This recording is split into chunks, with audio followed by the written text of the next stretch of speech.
Greetings, guys, gals, non-binary pals, and welcome back to another video. Today, I wanted to do something that we have not done in quite some time, which is looking at some of the fantastic ways that men write about women in literature, because my oh my, do they like to say some things. A lot of men write about women as though they have never seen a woman nor spoken to a woman ever in their lives. And you know, maybe that is true. But yeah, it's always a jolly good time to have a look and dive into this madness. So I thought that we would torture ourselves today by reading some of that. You are welcome. But before we get into it, I would like to say a massive thank you to today's patron of the day, Snazzo102. I appreciate you and your support so much. I hope that you enjoy this video. If anyone else would like to become a patron, you can go to patreon.com/savvycat. For only £1 a month, you get my videos and podcasts early. And then for £3 and up, you get a bunch of other perks as well. So if you are interested, I appreciate it greatly. Literally anything helps. And I am very grateful. So thank you. And let's get into the fun. This is from a book called Easy Prey, which is red flag number 1. You don't even need to read the excerpt to know that it's gonna be bad, right? We know just from the title. But let's read anyway. Ain't no Miss Minnesota without the big bumpers, you know? As it happened, the breasts didn't matter. In the summer of her 16th year, Lynn and Lil took her to a model agency in Minneapolis, and the agent liked what she saw. Lee had knife-edge cheekbones and those jade green eyes. They came straight from God in a perfect package, with white blonde hair, a flawless complexion, delicate fuck-me shoulder blades, and hips so narrow she'd have trouble giving birth to a baling wire. First and foremost, a horrifying way to describe literally anyone, but especially a child. A 16-year-old. You're gonna say a 16-year-old has fuck-me shoulder blades? What does that even mean? What does that even mean? Shoulder blades too. Like, not even just shoulders, which is still weird, but like shoulder blades? Is that a thing? Are people into shoulder blades? Like, what have shoulder blades got to do with anything? Shoulders as well, but like shoulder blades is like weirdly specific. And how do your shoulder blades say fuck me? In what sense? In what way? How? And especially on a child. Exactly, Big Bit. Especially on a child. A 16-year-old. Like, so, and then the hips thing. Can you just, like, explain people in, like, a normal, not fucking weird way?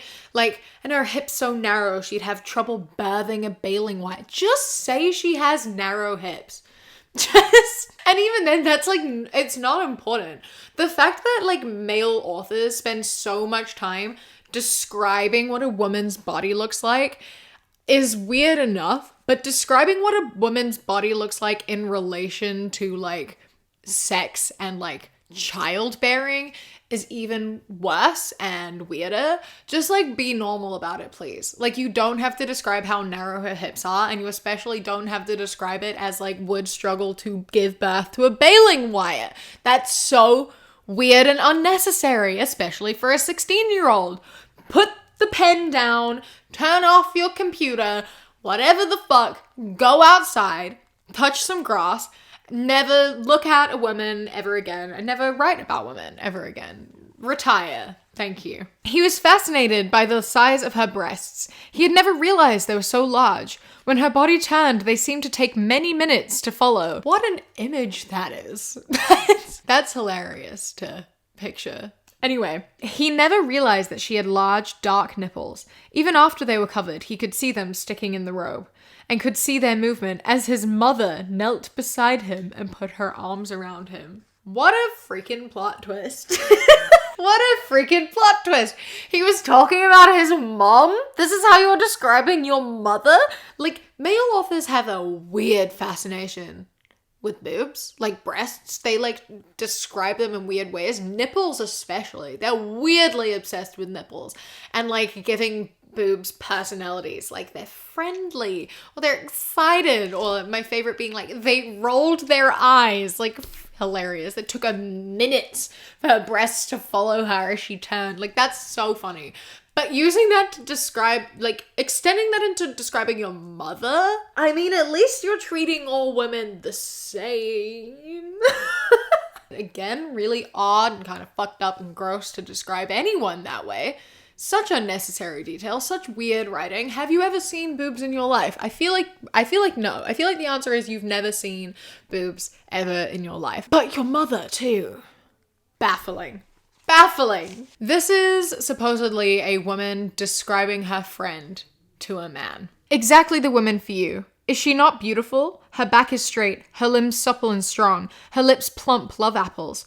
Her hair is spun gold, her eyes blue sapphires. Her skin is smoother than the finest silk, her bosom fine and well-rounded. Her hips are... He cut her off frantically, his cheeks heating. I know she's pretty. What are you doing? I'm describing her. Avienda frowned up at him. Have you seen her in the bath? There is no need for me to describe her if you have seen.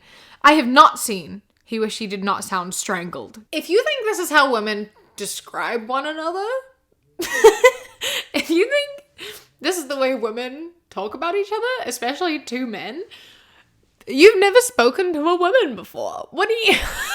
Imagine trying to, like, talk up your friend by telling someone her limbs are supple and her bosom fine and rounded. It's like going up to someone being like, have you seen my friend? And they're like, what do they look like? Oh, well, her limbs are supple and her bosom is rounded. Her back is straight and her hips are narrow. Like, it's not how you describe a person. Just say she's pretty. Like, you can be a little more specific, but don't be, like, weird about it. Like, no one's describing their friend like this. Go outside and, like, talk to real people. Talk to real people, okay? What are you doing? Throwing around all these weird adjectives that have no place here. Stop it. Stop it. This is just a book called The Feminists. 1992. To be a man is a sin. To take a woman is a crime. They rule the world and top dog is a bitch. A small band of men and their women go underground to fight the final battle of the sexes. The story that had to be written so timely, so frighteningly possible, you won't believe it's fiction. Take a look into the future. Women now rule the world, or most of what's left of it, and their world is not a pretty place to live in. Men have been reduced to mere chattel, good only for procreation. The feminists are working to eliminate even this strictly male function. Men must get permission to make love to any female, even if she is willing, or the penalty is death. Follow one man's story as he is hunted for such a crime. In desperation, he stumbles upon the hideout of the subterranean people.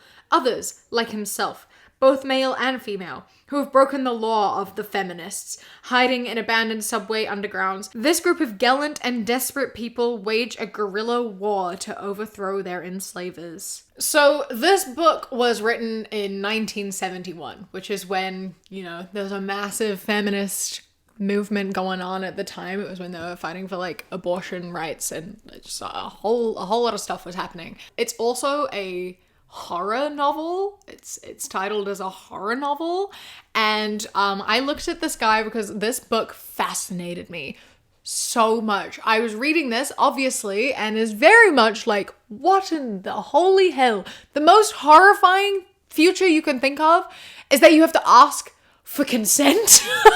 The only thing men want is sex. And you know what? We can't even freaking do that without permission. If we do that without permission, we face the death penalty. Isn't that horrifying?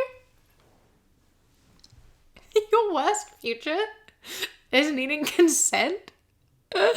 That is horrifying. You're right. But, like, that's the reality. That's the right now. That's fucking hell. Now, I looked at some of his other books that he's written, and they're all so fucked up. He's got one called Dark Desires, which is about a slave falling for her slave owner, and, like, him, oh yeah, they sound horrible. I was gonna try to find this book on eBay because I was like, it would be definitely interesting to read and to talk about. It will be literal hell to put myself through it, but maybe I'll do it. And no one's selling it. No one owns it, which is great. The publishing company went out of business after, like, this and Dark Desires because As they should. But yeah, no one's selling this book, and not a chance am I like buying this in a way that would give him money. But anyway, oh my god, I cannot believe the worst future that he can imagine that like is like writing this at the time of the 70s when like there was a feminist movement, like that was like a massive thing happening, being like, it will be the worst thing ever if these women win. If these women win, what's stopping them? Women are going to take over the world, and that's going to be horrifying. Women in charge? Not only women, sorry, he said the top dog is a bitch, like saying that women are bitches. That's what we're using here. The men and their women go underground. Like, dude. Oh my god, this sounds like one of the worst books ever written. I can't believe this is a real book. To be a man is a sin. To take a woman is a crime. That's horrible. That's horrific. The worst thing you can think of is consent. We live in a terrifying world. Men suck. Men ain't shit, you know? We already live in a world where men run everything, and you're like, you know what would be the worst though? If women... Shut up. Fucking hell. Oh my god. Arthur was still trying to remember his wife's face. He could picture a nose, eyes, lips, forehead, the shape of her hands, breasts, genitals, smooth, warm, white stomach, and breasts the color of late morning fog, the texture of her thick black hair. He could recall her smell, warm and rich and bread-like, and the sound of her voice, but not her face. How do you remember every single feature of her face? Eyes, nose, lips, and forehead, but not her face. What else is her face? Is that not her face? You just can't see her chin and her cheeks. I'm pretty sure if you could just see, like, I'm still recognizable. This is my face. I'm doing this. This is my face. I'm still very recognizable as a face. This is how do you remember every part of her face and you just can't put it together? You're like, in isolation, you can see her eyes, her nose, her mouth, and her forehead. But you like can't piece that together. You don't know how to piece together a face. You what, putting her nose above her eyes in your brain? Like you can't remember all of those and not her face. Also, shout out to the fact that he mentioned breasts twice. He mentioned both the shape of her breasts and also the color of her breasts. So he remembers her breasts, and they're the color of late morning fog, whatever the fuck, like gray? Or like, yeah, gray. Gray breasts. Is she a zombie? Like, what do you mean her breasts are the color of gray, like late morning fog? That's such an odd color to describe someone's breasts or skin in general. Like that's gray, right? Or like white, like super, super white. I'm so baffled by this. How are you remembering her like genitals and not her face? Does this imply you've looked at her genitals more than her face? Like that's a problem. I feel like you should look at her face a bit more. And also you should know how to build a face. If you can see all the individual parts of my face, then this has baffled me. Behind him, a pretty little red-haired teeny bopper, braless and white shorts, smiled excitedly and said, "We always catch you on Thursday night. You're fantastic, and you look in real life just like on the screen. Except that in real life, you're more, tanned." Her friendly nipples jiggled. This was almost normal. We always see you, but you're like, in real life, you look more tan. Like, that's not an abnormal thing to say to someone. But firstly, why is she a teen? Why did you have to like specify that she was a child? And then just end that with her friendly nipples jiggled. Firstly, what does friendly nipples mean? And how do they jiggle? And how are you noticing this? And why are you noticing this on a teenager who is your fan? Like, what is going on in your head? Why did you write this? These men really love to tell on themselves. They're straight up just like, this is normal. Whenever I look at a teenager, I always notice what her nipples look like. That's always what I'm looking at. Yeah. When I talk to a teenager, I'm noticing her fuck me shoulder blades and her friendly jiggly nipples and how narrow her hips are. Like, go to jail. Like, turn yourselves in right now. You should not be looking at children like that. You shouldn't be looking at anyone like that. You shouldn't be looking at any women and just like looking at their nipples instead of their faces. And like, don't do that in general, but especially for a freaking child. And then all these people exhaust me. How do they have careers doing this? How is this their job? How are they writing books and like selling these and having people enjoy you know, there's no need. What was the need? How did they come up with this? How do they keep coming up with ways to describe breasts and nipples in ways that make no sense? Why are they constantly personifying them? And why are they doing it on teenagers? Constantly. It's really creepy. It's like they write their novels as their own fantasies, right? And I know that a lot of authors do that. They write their own novels as their like worlds that they build and their escapism.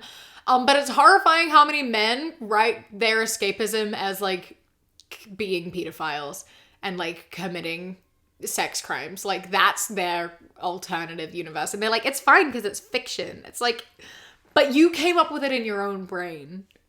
So the fact you thought of it and thought it was a good idea to write down and then profit off of, and it's not for like a horror or anything. It's like, you're like world building and you're like, this is what the world is like. It's normal. It's great. We sexualize teenagers in this world. There's no age of consent in this world. It's allowed to be like that because it's fiction, so it's not illegal. But you're imagining that in your head, bro. You're writing that as a world that you like and you love and you want to sell and normalize. Yuck. Jail. This is written in the perspective of a teacher. Yep, okay. His thoughts were interrupted as he heard the school bell. Going through the gates, he heard the clatter of running footsteps behind him. 2 giggling girls, both in short skirts, both with bouncing breasts, both about 14 years old, flounced past. Anyway, the crumpet's good. Harris smiled to himself. This is in the perspective of a teacher. A teacher. This is not normal. Writing a book where you are writing about a teacher and he's sexualizing his students is incredibly fucked up and unfortunately holds a lot of truth to it, right? There is an unfortunate amount of teachers who are so creepy, and that's often reflected through dress codes and how it's very much like you can't wear short skirts because you're distracting the male faculty. If the male faculty is going to be distracted by their students, maybe they shouldn't be teachers. If a teacher is looking at a 14-year-old's bouncing breasts, maybe he shouldn't be a teacher. Maybe he shouldn't be allowed within like 10 kilometers of the child. Is that a drastic number? Maybe, but not really. Does that mean he'd have to live in isolation forever? Yep. Yeah, it does. And I'm happy with that. I'm okay with that. I don't think that teachers should be sexualizing students. I don't think they should be smiling to themselves after noticing a 14-year-old's breasts and being like, the crumpet's good. Disgusting. And I know it's fiction, but as I just said a minute ago, they're world building and writing their fantasies into their books. 99 times out of 100, that's what's happening. So this is how they want to see the world, usually, which is very fucked up. I found myself agreeing and wondered later if my ovaries had made the decision for me. They sometimes jiggle when I'm around a man I fancy. Some people get butterflies in their tummies. I have jiggling ovaries. Do they know what ovaries are? Or anything about them? This whole thing with ovaries is so funny. Like, it reminds me of like in 2014, everyone being like, oh, my ovaries. And I'm pretty sure that was a joke. I'm pretty sure we were joking. But when like men write this shit and like, it's like they took that like silly joke and like wrote it into a book thinking that we were being legit. And this was probably written before that, but it's really funny to think about, like, potentially we took men's writing and turned it into a joke. But like, it's hilarious to be like, we joke about, attractive men being like, oh, right in my ovaries, like as a meme, as a joke. And these men are writing it like dead ass serious. Being like, yeah, women can, they can feel their ovaries. Yeah. You can see them, you can feel them. When you have sex, you can actually, if you're really good at it, you can like reach them. I know that he didn't say that here, but I've seen that written before, so it's fucking hilarious. It's so funny. The lack they know. Go back to school. If you're going to write a book where you mention women's bodies, you should know what a woman's body looks like and how it functions. Like, you can't write about something you don't know anything about, and you've clearly never spoken to a woman, seen a woman, or taken a health class in your life. This is why sex education and like health class and biology is so important. Like, oh my god. Okay, I'm going to do one last post. Even in the midst of this nightmare, you can't help but notice she has a rear end like a perfectly inflated basketball. What do you see? You ask. They both look at you, silent for a moment. Then Anthony says, those things. Can I get a look? He shrugs and steps back, and you squeeze in next to Rachel. She smells like cherry fun dip and tequila. Yum. You give her an awkward smile, then press your face to the glass. The mini erection that the bartender had given you shrivels up like a worm on a hot sidewalk. Okay, so she has a rear like an inflated basketball. Shouldn't it be two? Shouldn't it be like one? Just one inflated basketball. Basketballs aren't that big either. Like, they're round, sure, but they're like not that big. I'm imagining someone standing there with like not like a half basketball or even like a whole just like sphere just like stuck where your butt should be, which is quite amusing to me. I'm glad though at least he writes men weird too. His erection shriveled up like a worm on a hot sidewalk.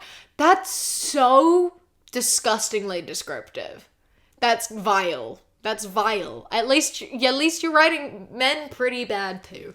You know? Like, why would you say that? Why was that necessary?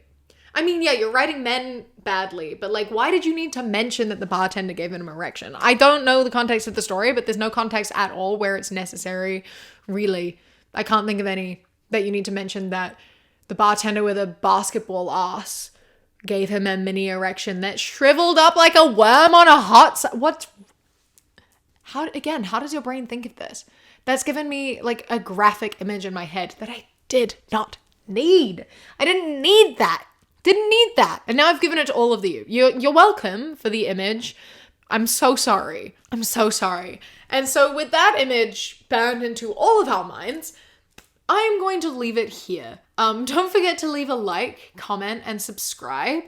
Before I forget, I am going to say that presently, as you are watching this, I am back home in New Zealand, and I will be filming some second channel content with my dog, Biscuit, because I want an excuse to spend all the time in the world with him, and I want an excuse to spoil him and show him off, because I only have 5 weeks with him. So if you want to see some dog content, I'll put a picture of him up on the screen right now. He's a like golden retriever, border collie, sweetest, cutest, loveliest boy in the entire world. If you want to see more of him, then go subscribe to my second channel, Kiwi with a Q. I'm excited to do some stuff with him and to share it with all of you. And massive thank you to my Sprout and Above patrons, whose names are up on the screen right now. And a huge thank you to my Kiwi Cat patrons. Harry, Bobby, Sparrow, Josh, Mandy, Ikazel, Jessica, Eldo, Danielle, Raven, Anoli Like Cannoli, Elias, Apollo, Taylor's Trying, Boston, Chris, Amelia, and Anu. I love and appreciate you all so much. Thank you so much for joining. If you would like to become a patron, you can go to patreon.com/savvycat or click the top link in the description. For as little as £1 a month, you get my videos a day early, as well as podcasts a week early. And then for £3 and up, you get things such as outtakes, bonus mini podcasts, live streams, vlogs, and more, including more Biscuit content. Biscuit's the name of my dog. I realized I don't know if I said that before. There'll be extra Biscuit content if you were interested in that. Don't forget to follow me on Instagram, The Queer Kiwi, and Twitter, That Queer Kiwi. Subscribe to my second channel, Kiwi with a Q. I hope that you enjoy the rest of your day. Stay safe. Keep fighting. I love you. Mwah.